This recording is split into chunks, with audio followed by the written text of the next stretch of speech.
నమస్కారం. CCC digital 230 news bulletin కి స్వాగతం. ముందుగా వార్తల్లోని ముఖ్యాంశాలు.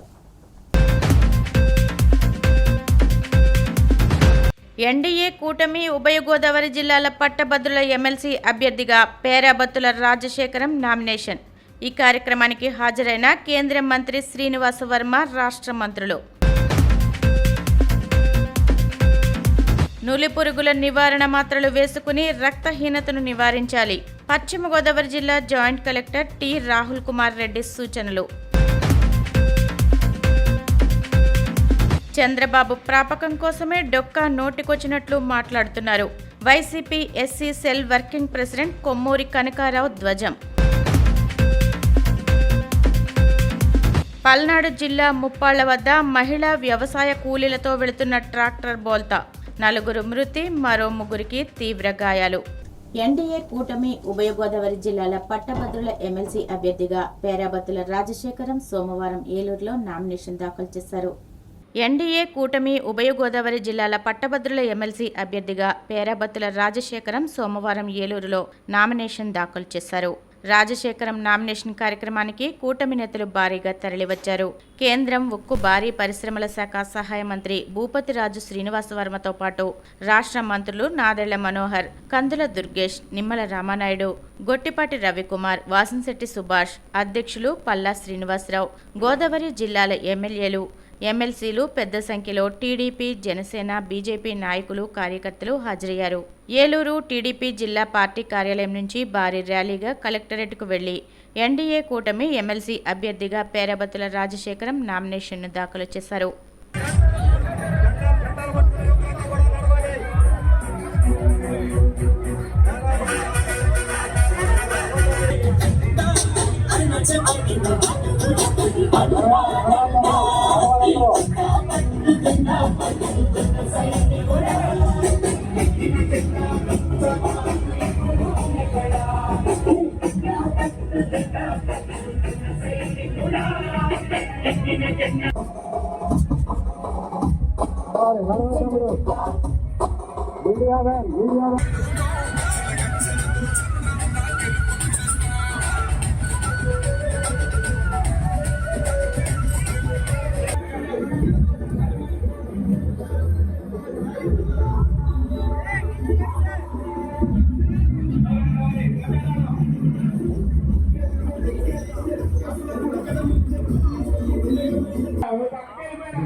జెండా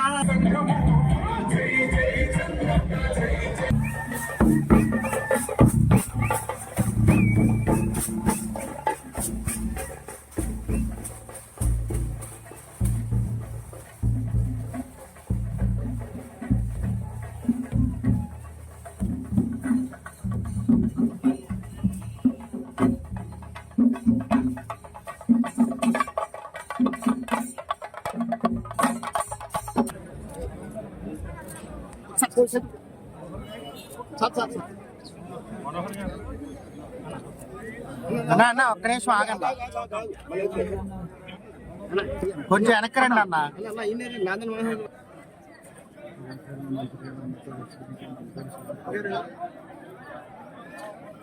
పశ్చిమ గోదావరి జిల్లా భీమవరం పట్టణంలో శ్రీ పొట్టి శ్రీరాములు పురపాలక బాలికోన్నత పాఠశాలలో జాతీయ నులిపురుగుల దినోత్సవ కార్యక్రమాన్ని జిల్లా joint collector T. Rahul Kumar Reddy ప్రారంభించారు. పశ్చిమ గోదావరి జిల్లా భీమవరం మండలంలోని శ్రీ పొట్టి శ్రీరాములు పురపాలక బాలికోన్నత పాఠశాలలో జాతీయ నులిపురుగుల దినోత్సవ కార్యక్రమాన్ని జిల్లా joint collector T. Rahul Kumar Reddy ప్రారంభించారు. విద్యార్థులు అందరూ ఒకేసారి నులిపురుగుల నివారణ మాత్రలను వేసుకునేలా ఉత్తేజపరిచి స్వయంగా పరిశీలించారు. ఈ సందర్భంగా ఆయన మాట్లాడుతూ పిల్లలు బయట అమ్మే వివిధ రకాల తినుబండారాలను అస్సలు తినకూడదని సూచించారు. వీలైనంత వరకు ఇంట్లో చేసిన వంటకాలనే తినాలన్నారు. 19 సంవత్సరాల వయసులోపు కలిగిన పిల్లలందరూ తప్పనిసరిగా నులిపురుగుల నివారణ మాత్రలు వేసుకుని ఆరోగ్యంగా ఉండాలని ఆయన సూచించారు.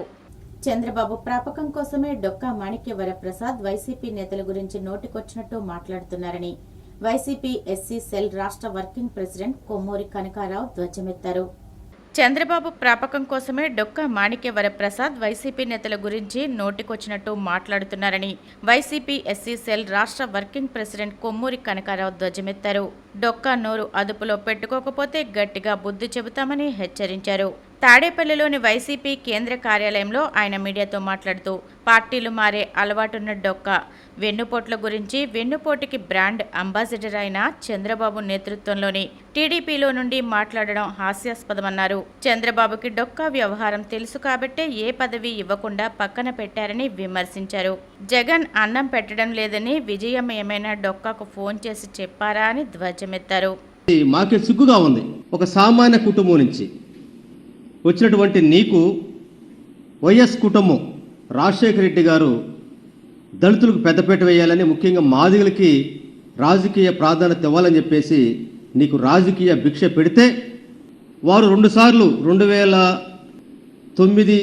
2004లో నిన్ను ఎమ్మెల్యేగా సీట్ ఇచ్చి గెలిపిస్తే ఏ పార్టీ అయితే సీట్ ఇచ్చి గెలిపించినటువంటి ఆ పార్టీకి సున్నం పెట్టి తెలుగుదేశం పార్టీలో చేరావు. ఆ తెలుగుదేశం పార్టీలో నీకు సీట్ ఇచ్చి ఓడిపోతే అక్కడ వాళ్ళకి పంగనామా పెట్టి మరలా వైఎస్ఆర్ కాంగ్రెస్ పార్టీ జగన్మోహన్ రెడ్డి గారి యొక్క ప్రాపకం కోసం ఆ రోజు చంద్రబాబు నాయుడు విమర్శించి అనేక మందితోటి నువ్వు ప్రాధేయపడి నేను వైఎస్ఆర్ కాంగ్రెస్ పార్టీలో చేరతానని చెప్పి ప్రాధేయపడితే దళితుడు కదా, వెనకబడినటువంటి వర్గం వచ్చాడు, అలాంటి పెద్దవాళ్ళకి పదవులు ఇస్తే పార్టీ కూడా గౌరవం ఉంటుందని చెప్పేసి గౌరవ జగన్మోహన్ రెడ్డి గారు నీకు ఎమ్మెల్సీని కొనసాగించి ఒక రాజకీయ గుర్తింపునటువంటి రాజకీయ చేతినటువంటి గుంటూరు జిల్లాకు ప్రెసిడెంట్ చేస్తే నీ ఎమ్మెల్యే సీటు కోసం ఇంకా ప్రాధాన్యత కలిగినటువంటి పోస్ట్ ఇవ్వలేదనే దాంతో నువ్వు వైఎస్ఆర్ కాంగ్రెస్ పార్టీని బురదలేటువంటి సొంత పార్టీలో ఉంటూ సొంత పార్టీని బురదలేటువంటి ప్రక్రియ మొదలుపెట్టినటువంటి నేపథ్యంలోనే వైఎస్ఆర్ కాంగ్రెస్ పార్టీకి నువ్వు దూరం అయ్యావు. మరలా ఈరోజు తెలుగుదేశం పార్టీ అధికారంలోకి వచ్చినాక తెలుగుదేశం పార్టీ చంద్రబాబు నాయుడు గారి మెప్పు కోసం నువ్వు తెలుగుదేశం పార్టీలో చేరి జగన్మోహన్ రెడ్డి గారిని, వైఎస్ఆర్ కాంగ్రెస్ పార్టీని, సజ్జల రామకృష్ణారెడ్డి గారిని ఎంత ఎక్కువ తిడితే అంత నాకు పదవులు వస్తున్నటువంటి దాంతో నువ్వు నువ్వు నువ్వు విలేకరుల సమావేశాలు పెట్టుకుంటూ రకరకాలుగా మాట్లాడుతున్నటువంటిది ఆంధ్ర రాష్ట్ర ప్రజానికం మొత్తం కూడా గమనిస్తా ఉన్నారు. బొల్లవరం పరిధిలోని మాదల మేజర్ కాలువ కట్టపై కూలీలతో వస్తున్న ట్రాక్టర్ బోల్తా పడడంతో 4 మహిళా వ్యవసాయ కూలీలు అక్కడికక్కడే మృతి చెందారు. పల్నాడు జిల్లా ముప్పాళ్ల మండలం బొల్లవరం పరిధిలోని మాదల మేజర్ కాలువ కట్టపై కూలీలతో వస్తున్న ట్రాక్టర్ బోల్తా పడడంతో 4 మహిళా వ్యవసాయ కూలీలు అక్కడికక్కడే మృతి చెందారు. మరో 3కి గాయాలయ్యాయి. చాగంటివారిపాలెం గ్రామానికి చెందిన మహిళా కూలీలు మిరప కోతలకు వెళ్లి తిరిగి వస్తుండగా ప్రమాదం జరిగింది. ఘటనపై ముఖ్యమంత్రి చంద్రబాబు తీవ్ర దిగ్భ్రాంతి వ్యక్తం చేశారు. ఇటువంటి దుర్ఘటనలు చోటు చేసుకోవడం అత్యంత బాధాకరమని సీఎం అన్నారు. మృతుల కుటుంబాలకు ప్రగాఢ సానుభూతి తెలిపారు. ప్రమాదంలో గాయపడిన వారికి మెరుగైన వైద్యం అందించాలని అధికారులను సూచించారు. మృతుల కుటుంబాలను ఆదుకుంటామని సీఎం భరోసా ఇచ్చారు. విద్యార్థులు పరీక్షల పట్ల ఎటువంటి భయాందోళనకు గురి కావాల్సిన పని లేదని, ఆత్మవిశ్వాసంతో పరీక్షలు రాసి ఉత్తీర్ణులు అవ్వాలని భీమడోలు ఎంపీడీఓ పద్మావతీదేవి పేర్కొన్నారు. విద్యార్థులు పరీక్షల పట్ల ఎటువంటి భయాందోళనకు గురి కావాల్సిన పని లేదని, ఆత్మవిశ్వాసంతో పరీక్షలు రాసి ఉత్తీర్ణులు అవ్వాలని భీమడోలు ఎంపీడీఓ పద్మావతీదేవి పేర్కొన్నారు. ఏలూరు జిల్లా భీమడోలు హైస్కూల్లో ప్రధాని మోడీ పరీక్షా పే చర్చా కార్యక్రమంలో ఎంపీడీఓ పద్మావతీదేవి, మండల విద్యాశాఖ అధికారి భాస్కర్ కుమార్ పాల్గొన్నారు. ప్రధాని మోడీ విద్యార్థులకు పరీక్షల గురించి తెలిసిన సందేశాన్ని విద్యార్థులతో కలిసి వీక్షించారు. ఈ సందర్భంగా ఎంపీడీఓ మాట్లాడుతూ ప్రధాని మోడీ ప్రతి ఏడాది విద్యార్థుల్లో పరీక్ష భయాన్ని తొలగించేందుకు పరీక్షా పే చర్చ అనే ప్రత్యేక కార్యక్రమాన్ని నిర్వహిస్తున్నారని, ఈ ఏడాది 8వ ఎడిషన్ను నిర్వహిస్తున్నామన్నారు. విద్యార్థులు అనవసర ఆందోళనను పక్కన పెట్టి బాగా చదివి మంచి మార్కులతో పాస్ అయ్యి జీవితంలో స్థిరపడాలని సూచించారు. ఈవినింగ్ స్నాక్స్ కూడా అరేంజ్ చేస్తున్నారని చెప్తున్నారు. కాబట్టి ఇక్కడ మీరు సండే వచ్చి చదువుకోవడానికి కూడా మీకు ఎటువంటి ఆటం లేకుండా చక్కగా ఫుడ్, స్నాక్స్ అన్ని అరేంజ్మెంట్ చేస్తున్నారు.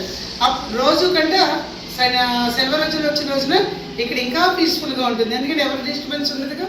ఇంకా మీకు ఒకరికొకళ్ళు మీ కో వాళ్ళు ఉంటారు కదా, అందరూ కూర్చుని చక్కగా ఏ పాయింట్స్ మనం చదువుకుంటే ఎట్లా వస్తుంది ఏంటి అనేది ఒకరికొకరు చర్చించుకుంటే మాత్రం ఖచ్చితంగా ప్రతి విషయంలోనూ గెయిన్ అవుతారు. మీరు ఎక్కడైనా మీరు డౌట్స్ వస్తే మొహమాట పడద్దు, సిగ్గుపడద్దు.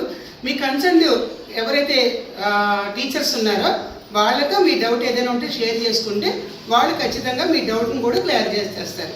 కాబట్టి అందరూ కూడా ఇది చక్కగా సద్వినియోగం చేసుకోండి. మీ తల్లిదండ్రులకి, మీ గ్రామానికి మంచి పేరు తీసుకోండి. ఫస్ట్ ఆఫ్ ఆల్ మన మండలానికి మంచి పేరు తీసుకోండి. దొంగిలించలేదు, మన దగ్గర నుంచి దొంగిలించలేదు ఏంటి? చదువు, జ్ఞానమే. అది ఎవరు దొంగిలించలేదు. పంచే కొద్దీ పెంచుతా ఉంది. ఏంటది? జ్ఞానం. మన దగ్గర ఉన్న జ్ఞానం పంచుతున్నాం అనుకోండి ఇతరులకి. షేరింగ్ అని చెప్పినా చూసారా? అది మనం పంచే కొద్దీ పెరుగుతాం. అదే మన దగ్గర డబ్బులు పంచుతున్నాం మనకి ఏమవుతాయి? అయిపోతాయి. జ్ఞానం. సో ఇలాగా మీరు కూడా బాగా చదువుకొని ఇలాగే మండల స్థాయిలో, జిల్లా స్థాయిలో మంచి అధికారులుగా మీరు రావాలని మేడం గారు మీకు శుభాకాంక్షలు తెలియజేశారు. మేడం గారికి మన పాఠశాల తరఫున మంత్రి నారాయణ కోటంరెడ్డి బ్రదర్స్ పై మాజీ మంత్రి కాకాణి గోవర్ధన్ రెడ్డి ఆగ్రహం వ్యక్తం చేశారు. మంత్రి నారాయణ కోటంరెడ్డి బ్రదర్స్ పై మాజీ మంత్రి కాకాణి గోవర్ధన్ రెడ్డి ఆగ్రహం వ్యక్తం చేశారు. నెల్లూరులో ఆయన మీడియాతో మాట్లాడుతూ కూటమి ప్రభుత్వంలో వైసీపీ కార్యకర్తలను టార్గెట్ చేశారని, అత్యుత్సాహం ప్రదర్శించే అధికారులపై వైసీపీ అధికారంలోకి రాగానే చర్యలు తీసుకుంటామని ఆయన హెచ్చరించారు.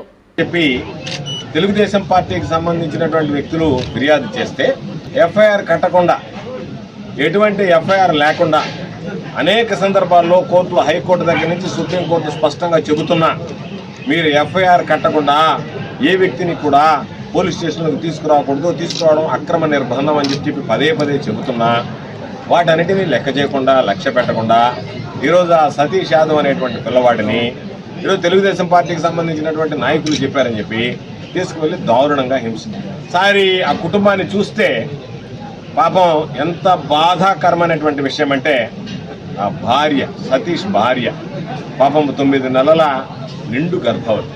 అటువంటిది తన భర్తను తీసుకెళ్తున్నారు, కొడుతున్నారు, రాత్రులు పొద్దుపోయిన దాకా రాలేదు అంటే ఎదురు చూస్తా ఎంత ఆందోళనకు గురవుతుంది, ఏ విధంగా పాపం వాళ్ళ ఆరోగ్యం దెబ్బతింటుంది అనేటువంటిది ఈరోజు ఒకసారి చూస్తే ఈ కూటమి ప్రభుత్వం ప్రజల మీద, వైఎస్ఆర్ కాంగ్రెస్ పార్టీకి సంబంధించినటువంటి మద్దతుదారుల వ్యక్తుల మీద ఎంత దారుణంగా ప్రవర్తిస్తుంది. ఇది విధ్వంసకాండ కొనసాగడంలో భాగమా కాదా అనేటువంటిది ఈరోజు మనందరం ఆలోచన చేసుకోవాల్సినటువంటి. పాపం సతీష్ యాదవ్ చెప్పాడు ఆ పిల్లవాడు, నా మీద ఎఫ్ఐఆర్ లేదు, ఫిర్యాదు లేదు, నన్ను ఎందుకు తీసుకొచ్చారో తెలియదు. 15వ తేదీ సాయంత్రం తీసుకొచ్చారు. రాత్రి లోపల సోదరుడు మురళి చెప్పినట్టుగా ఒక రౌండ్కి 40 దెబ్బలు అంట లెక్క అంట. ఒక రౌండ్ వేస్తే 40 దెబ్బలు. ఎస్ఐ మనోజ్ రౌండ్కి 40 దెబ్బల లెక్కన పాపం రాత్రి కొట్టి 12:30కు వదిలిపెట్టి మరలా 16వ తేదీ ఉదయాన్నే రమ్మని చెప్పి 16వ తేదీ పొద్దుపోయిన దాకా నిర్బంధించి 3 రౌండ్లు. అంటే ఎంత దారుణంగా కొట్టారంటే 16, 17 ఎంత దారుణంగా కొట్టారంటే పాపం అలిసిపోయాడంట. ఎస్ఐ కొట్టుకోకుండా కొట్టమన్నాడంట. ఎస్ఐ కొట్టడానికి అలిసిపోయేంతగా కొట్టాడు అంటే పాపం ఆ దెబ్బలు తినేటువంటి వాడు బాధ ఎంత వర్ణాతీతంగా ఉంటుందో ఆలోచించాల్సిన. కాబట్టి పాపం ఆ పిల్లవాడు చెప్పాడు, అయ్యా ఎస్ఐ మనోజ్ నన్ను కొట్టాడు, మధ్యలో సిఐ కిషోర్ బాబు వచ్చి చూశాడు, సరిగ్గా కొట్టాడా లేదా అని చెప్పి తనిఖీ చేసిపోయాడు అని చెప్పి. అంటే ఈ రూరల్ నియోజకవర్గానికి సంబంధించి, ఈ గూడూరు నియోజకవర్గానికి సంబంధించి శాంతి భద్రతలను కాపాడాల్సినటువంటి వ్యక్తులు ఏ విధంగా ఉన్నారు అంటే, శాంతి భద్రతలకు విఘాతం కలిగించేటువంటి విధంగా వైఎస్ఆర్ కాంగ్రెస్ పార్టీ వాళ్ళని తీసుకురావడం, వాళ్ళ మీద దాడులు చేయడం, వాళ్ళని కొట్టడం, ఆ తర్వాత వాళ్ళ మీద పాపం రకరకాలైనటువంటి కేసులు బనాయించడం.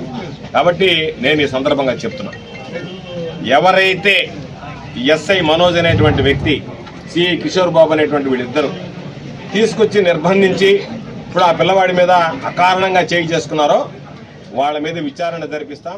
ఎవరిని విడిచిపెట్టేటువంటి ప్రసక్తి ఉండదు. తిరుపతి జిల్లా గూడూరులో నూతన ఆర్టీసీ బస్సులను MLA Sunil Kumar, Nellore RTC regional chairman Suresh రెడ్డిలు జెండా ఊపి ప్రారంభించారు. తిరుపతి జిల్లా గూడూరులో నూతన ఆర్టీసీ బస్సులను MLA Sunil Kumar, Nellore RTC regional chairman Suresh రెడ్డిలు జెండా ఊపి ప్రారంభించారు. ఈ సందర్భంగా ఎమ్మెల్యే మాట్లాడుతూ, తాను గూడూరు ఎమ్మెల్యేగా రెండోసారి ఎన్నికైన నాటి నుండి నియోజకవర్గ పరిధిలో ఇప్పటి వరకు 25 నూతన బస్ సర్వీసులు ఏర్పాటు చేయడం ఆనందంగా ఉందని తెలిపారు. గూడూరు రైల్వే స్టేషన్ నుంచి తిరుమలకు బస్సు సర్వీసులను నడపాలని, బెంగుళూరుకి కూడా సర్వీసులను నడపాలని ఆర్టీసీ చైర్మన్ సురేష్ రెడ్డిని కోరారు. ఈ కార్యక్రమంలో ఆర్టీసీ అధికారులు, కూటమి నాయకులు పాల్గొన్నారు. సురేష్ అన్న సేవలను గుర్తించి ఎన్డీఏ గవర్నమెంట్ ఈరోజు ఈ యొక్క ఆర్టీసీ చైర్మన్గా ఇవ్వడం కూడా చాలా సంతోషంగా మాకు. ఎందువల్లంటే ఒక మంచి వ్యక్తికి ఏ పదవి తీసుకున్నా దాంట్లో ఏ విధంగా పనిచేయాలా, జనాలకు ఏ విధంగా ఉపయోగపడాలా అనేది పూర్తిగా తెలిసినటువంటి వ్యక్తి. అన్న దృష్టిలో మేమంతా చాలా చిన్న పిల్లకాయలం అయినప్పటికీ మా సంతోషం. మా అన్నయ్య ఈరోజు చైర్మన్ అంటే ఆనందంగా ఉంది మా సురేష్ అన్న అవ్వడం వల్ల. మిగతా వాళ్ళతో వేరే విధంగా ఉన్న అన్నతో మాకు ఎప్పటి నుంచి కూడా చిన్న చిన్న సలహాలు కూడా అన్న దగ్గర పోయి తీసుకునేవాళ్ళం, ఏదైనా విషయం కూడా మాట్లాడుకునేవాళ్ళం. కాబట్టి అన్నకి మనస్ఫూర్తి ధన్యవాదాలు తెలియజేస్తున్నాం. అలాగే మా ఆర్ఎం గారికి కూడా ధన్యవాదాలు, మా డిఎం గారికి ధన్యవాదాలు. అలాగే ఇక్కడికి వచ్చినటువంటి తెలుగుదేశం పార్టీ కుటుంబ సభ్యులకు, బీజేపీ కుటుంబ సభ్యులకు, జనసేన కుటుంబ సభ్యులందరికీ కూడా మనస్ఫూర్తిగా ధన్యవాదాలు. ఎలక్ట్రానిక్ మీడియాకి, పత్రికా మిత్రులు కూడా మనస్ఫూర్తిగా ధన్యవాదాలు తెలియజేస్తున్నా. చాలా సంతోషం. ఎన్డీఏ గవర్నమెంట్ వచ్చిన తర్వాత మోడీ గారి సహాయ సహకారాలతో ఈరోజు ఈ రాష్ట్రం మొత్తం అభివృద్ధి చెందుతుందంటే దానికి కారణం మన ప్రధానమంత్రి మోడీ గారు అన్నమాట. ఎవరూ మర్చిపోకూడదు. ఎందువల్లంటే ఈరోజు గవర్నమెంట్ పైన బీజేపీ లేకపోతే మన రాష్ట్ర పరిస్థితి అధోగతి. ఈరోజు కేవలం మోడీ గారి దయ వల్ల ఈరోజు ఈ రాష్ట్రం బ్రహ్మాండంగా అభివృద్ధి చెందుతున్నటువంటి ధైర్యం మనం కూడా చెప్పగలుగుతాం. జనాలు వెళ్ళి మేము గెలిచాం, చంద్రబాబు నాయుడు గారు, పవన్ కళ్యాణ్ గారు, లోకేష్ బాబు గారు, బీజేపీ వాళ్ళని గెలిచాం. ఈరోజు మొత్తం గుంటూరు రోడ్డు అన్ని కూడా పూర్తి చేసామటువంటి R&B పూర్తి చేసామని ధైర్యంగా మేము భరోసా ఇవ్వగలుగుతున్నాం. అలాగే ముఖ్యంగా ఈ గూడూరు నియోజకవర్గానికి వస్తే మొత్తం గతంలో ఇక్కడ ఒక 4 బస్సుల్ని మేము ప్రారంభించాం. అట్లాగే ఒక 9 బస్సుల్ని ఈరోజు సురేష్ అన్న ఆధ్వర్యంలో మనందరం కూడా ఈరోజు రిబ్బన్ కటింగ్ చేయడం జరిగింది. అట్లాగే మొత్తం ఒక్కొక్క బస్సు విలువ 60 లక్షలు. ఈరోజు 9 బస్సుల విలువ 5,40,00,000 అని చెప్పి నేను తెలియజేస్తున్నా. అలాగే గతంలో ఈ డిపో నుంచి 4 బస్సులు కూడా మనం ఓపెన్ చేసాం. అంటే మొత్తం మీద ఈ గూడూరు డిపో వరకు 13 బస్సులు, దాదాపు 7,80,00,000 రూపాయలు ఈ ఓన్లీ గూడూరు డిపోకే గవర్నమెంట్, ఎన్డీఏ గవర్నమెంట్ వెచ్చిందని చెప్పి తెలియజేస్తున్నా. అట్లాగే గూడూరు నియోజకవర్గంలో మొత్తం ఇప్పటి వరకు మొన్నే వాకాడులో అంటే కోటలో ఒక డిపోలో 10 బస్సులు ఓపెన్ చేశారు. ఇప్పుడు మొత్తం మీద 25 బస్సులు నేను శాసనసభ్యుడిగా అయిన తర్వాత ఎన్డీఏ గవర్నమెంట్ పుణ్యాన ఈ గూడూరు నియోజకవర్గానికి 25 బస్సులు అంటే 15 కోట్ల రూపాయలతో ఇక్కడ ఈ యొక్క ఆర్టీసీ బస్సుల్ని మేమందరం కూడా కొత్తగా ఓపెన్ చేసామని చెప్పడంలో గర్వంగా ఉందని నేను తెలియజేస్తున్నాను. అలాగే మా అధ్యక్షుడు సురేష్ అన్న గారికి మా విన్నపం అన్న, ఇక్కడ బెంగళూరు సర్వీస్ ఉందన్న, అది రద్దు చేశారన్న. ఆ బెంగళూరు కూడా మాట్లాడంటే పాత ఏమన్నా కొత్త ఏం లేవన్నా అవి కూడా మాట్లాడేస్తే బాగుంటుందన్న. అలాగే మనలందరూ కోరిక తిరుమల బస్సులు ఖచ్చితంగా గూడూరు నుంచి చేయాలి. అలాగే మంత్రి గారికి నేను ఆల్రెడీ ఇచ్చానన్న, సర్వీస్ కూడా నడపాలని చెప్పి అందరినీ కోరుకుంటున్నా. ఏదైనప్పటికీ ఈరోజు ఒక మంచి ఆలోచనతో ఒక మంచి అభివృద్ధి బాటలో ఈరోజు ఎన్డీఏ గవర్నమెంట్ నడుస్తుంది. ఎక్కడ కూడా ఏలెత్తి చూపకుండా ఈరోజు అక్కడ దళితులపై దాడులు చేసిన వారిపై కఠిన చర్యలు తీసుకోవాలని దళిత ఐక్య వేదిక రాష్ట్ర అధ్యక్షులు గంటా సుందర్ కుమార్, జిల్లా ప్రొటెక్షన్ కౌన్సిల్ అధ్యక్షులు స్టాన్లీ థోమస్, ఏపీసీపీఏ ఫౌండర్ ఎండి ఇస్మాయిల్ డిమాండ్ చేశారు.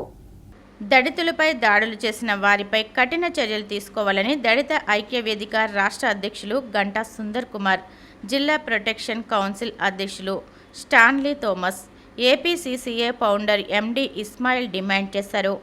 పశ్చిమ గోదావరి జిల్లా ఉండి మండలం వాండ్రం గ్రామానికి చెందిన మత్తే పౌలు అనే దళిత నాయకుడిపై జరిగిన దాడిని ఖండిస్తూ భీమవరం ప్రభుత్వాసుపత్రి వద్ద దళిత నాయకుల ఆధ్వర్యంలో నిరసన కార్యక్రమాన్ని నిర్వహించారు.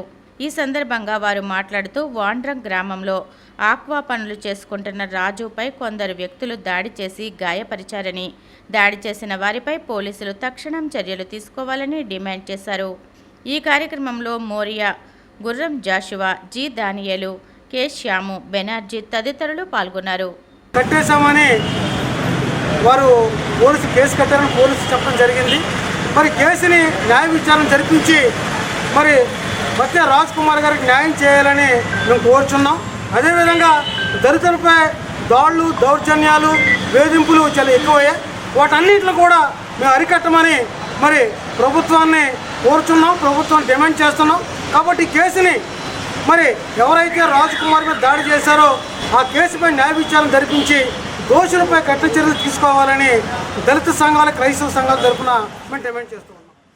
క్రైస్తవ సంఘాలకు చెందినటువంటి దైవజనులు అలాగే దళిత సంఘ నాయకులు అందరి యొక్క పిలుపు మేరకు ప్రభుత్వాసుపత్రికి వచ్చాం. విషయం ఏమిటంటే మత్తే రాజ్ కుమార్ గారు అనేటువంటి ఒక దళిత నాయకుడు ఆయన 4-5 రోజుల క్రితం వారి గ్రామంలో, సొంత గ్రామంలో జరిగినటువంటి ఒక చిన్న గలాటాను బట్టి వారిని కొందరు గాయపరిచారట. ఆ గాయపరిచినటువంటి మరి పరిస్థితిలో సాటి వ్యక్తిగా వారిని పరామర్శించడానికి వచ్చేసరికి వారిని చూడడం, పరామర్శం జరిగింది. మరి వారి ఒంటి మీద కూడా కొన్ని గాయాలు ఉన్నాయి. అది ఎవరు చేశారు, ఎప్పుడు చేశారు, ఎలా చేశారు, ఎందుకు చేశారు అన్న విషయాలు మరి ప్రభుత్వం, పోలీసు వారు చూసుకుంటారు. అయితే మాకు ఈరోజు తెలిసిన విషయం కూడా ఏంటంటే పెద్దల ద్వారా ఆల్రెడీ ఎవరైతే ఆయనను గాయపరిచారో వారి మీద కేసు కూడా ఫైల్ చేశారట. వారి మీద తగు యాక్షన్ కూడా తీసుకుంటామని పోలీస్ వారు ఉండిలో ఉన్నటువంటి పెద్దలకు, క్రైస్తవ సమాజ నాయకులకు, దళిత నాయకులకు తెలియచేశారన్న వార్త విని చాలా సంతోషం. మరి క్రైస్తవ నాయకులు మత్తే రాజ్ కుమార్ గారి మీద జరిగినటువంటి దాడి ఏదైతే ఉందో అది ఏ కారణాన్ని బట్టి జరిగినా మరి ఉండి నియోజకవర్గంలో 2 వర్గాల మధ్య పోరుగా కాకుండా మరి పెద్దలు ఈ సమస్యని మరి పరిష్కరించి ఒక చక్కని సామరస్యపూర్వకమైనటువంటి వాతావరణాన్ని నెలకొల్పాలని మరి ఈ సందర్భంగా కోరుకుంటున్నాం. వార్తలు ముగించే ముందు ముఖ్యాంశాలు మరొకసారి. ఎన్డీఏ కూటమి ఉభయ గోదావరి జిల్లాల పట్టభద్రుల ఎమ్మెల్సీ అభ్యర్థిగా పేరాబత్తుల రాజశేఖరం నామినేషన్. ఈ కార్యక్రమానికి హాజరైన కేంద్ర మంత్రి శ్రీనివాస వర్మ, రాష్ట్ర మంత్రులు. నులిపురుగుల నివారణ మాత్రలు వేసుకుని రక్తహీనతను నివారించాలి. పశ్చిమ గోదావరి జిల్లా joint collector T Rahul Kumar Reddy సూచనలు. చంద్రబాబు ప్రాపకం కోసమే డొక్కా నోటికొచ్చినట్లు మాట్లాడుతున్నారు. YCP SC cell working president Kommuri Kanakarao ధ్వజం. పల్నాడు జిల్లా ముప్పాళ్ల వద్ద మహిళా వ్యవసాయ కూలీలతో వెళుతున్న ట్రాక్టర్ బోల్తా. 4 మృతి, మరో 3కి తీవ్ర గాయాలు. ఈనాటి CCC డిజిటల్ 230 న్యూస్ బులెటిన్ ఇంతటితో సమాప్తం. నమస్కారం.